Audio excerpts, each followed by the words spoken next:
1969 was a good year for you.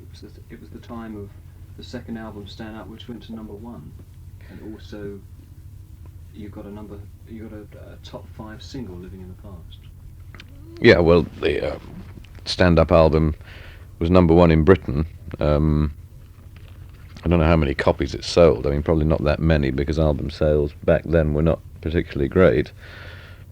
Um, but yes, that was, I suppose, the high point in Britain where we were still a new band, sort of sufficiently unfashionably fashionable to attract people's attention, or to be still attracting the attention of new members of our audience, as it were. Was still growing as a band, and we did have a single out in the form of Living the Past, which was a sort of a hit, although you have to bear in mind that back then British radio programming was much more flexible, and the progressive rock groups, if you like, of the time, like the Nice and Fleetwood Mac and so on, were also having hit singles. There were a lot of kind of odd hit singles, a lot of stuff in the charts which would never have made it a year before, or indeed a year later. It just happened to be a time when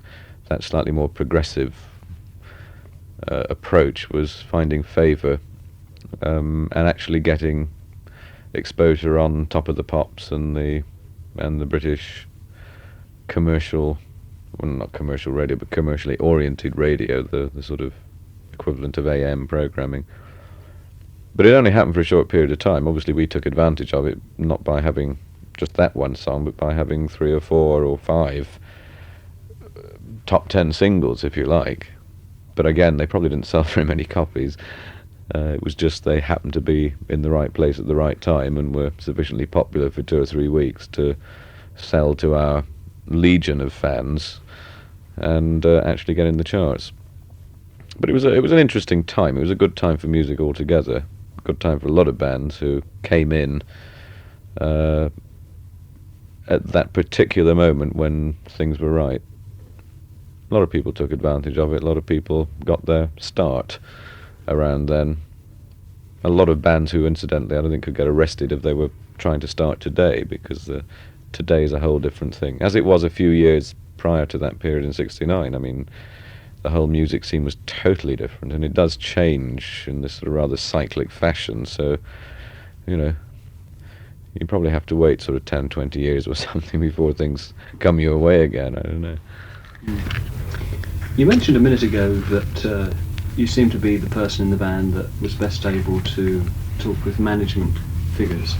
And one of those people that's played a very large part in the life of Jethro Tull is Terry Ellis, who went on to form Chrysalis. But in the early days, I mean, you were signed to Island Records, weren't you?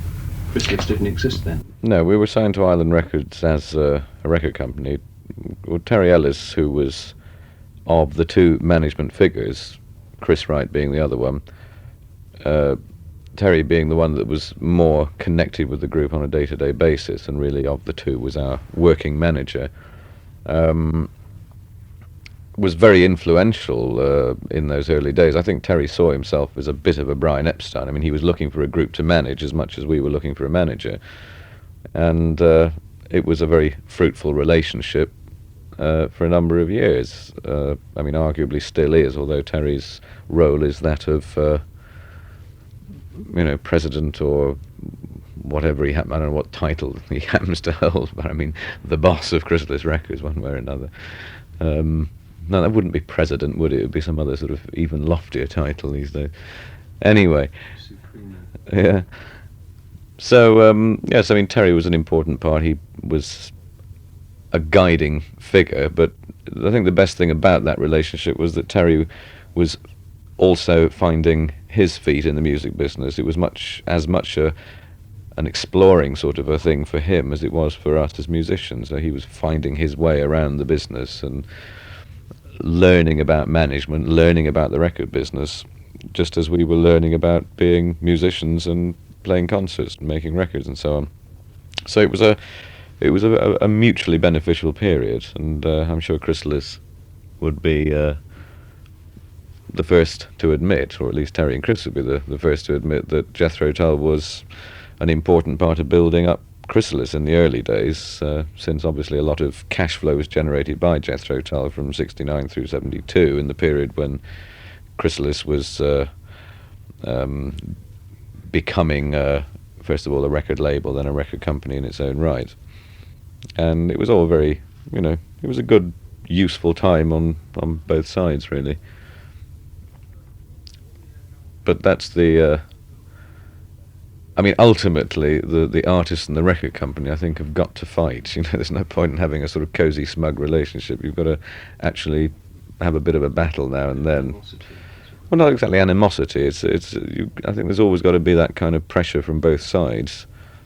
And in a sense, not having a manager now, that pressure is perhaps missing in a way that it ought not to be. I think perhaps it's always good to have that management figure who's always pushing the record company for a bit of action, and a record company always pushing the artist, but through the manager, to do more in terms of promotion and all the rest of it. And maybe it's a little bit too comfortable for our own good.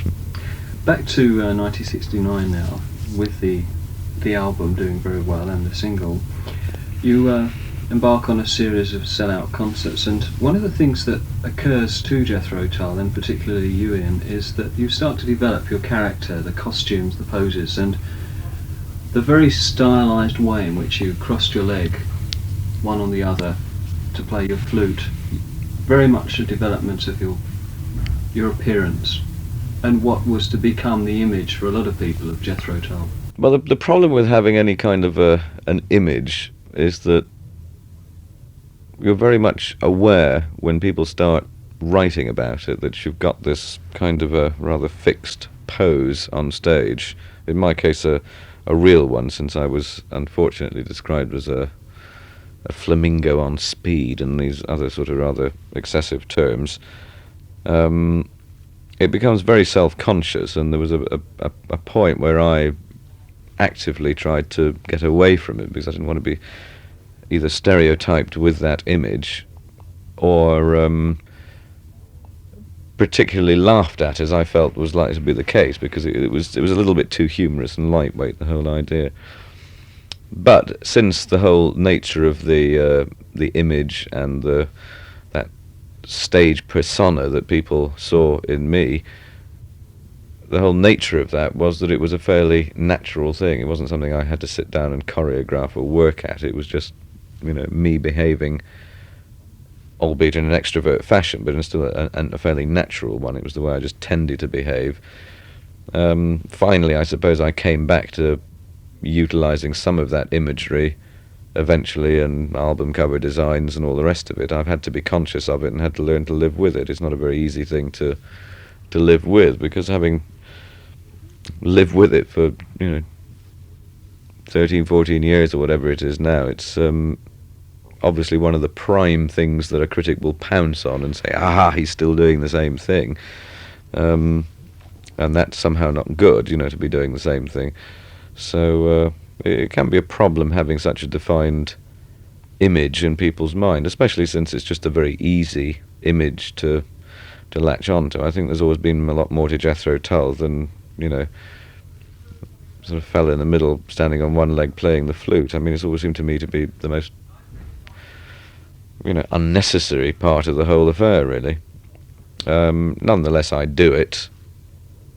I mean, occasionally stand on one leg is as much for a joke as for anything, I'm not actually aware of doing it very often, but as of recently, we went to Spain and Italy, where we hadn't been for many years, and it was quite amusing just to sort of actually cock one leg up, and of course the crowd cheer because they think, that's what we've come to see or something, which is sort of rather silly. Performing. But I read in a review of a concert, it might even have been, oh no, it wasn't, it was a review of a concert somewhere in Europe I just read yesterday, and it actually described me as doing the concert against standing on one leg. It suggested that I did it all the time, and I know for sure that, I wouldn't have done that. Maybe 5 seconds in 2 hours might I have actually been on one leg, but they still insist on seeing that kind of stereotype sort of behaviour thing as being as if it's the whole thing, as if it's what it's all about. Released 2 singles, Sweet Dream and Witch's Promise, both again entered the charts.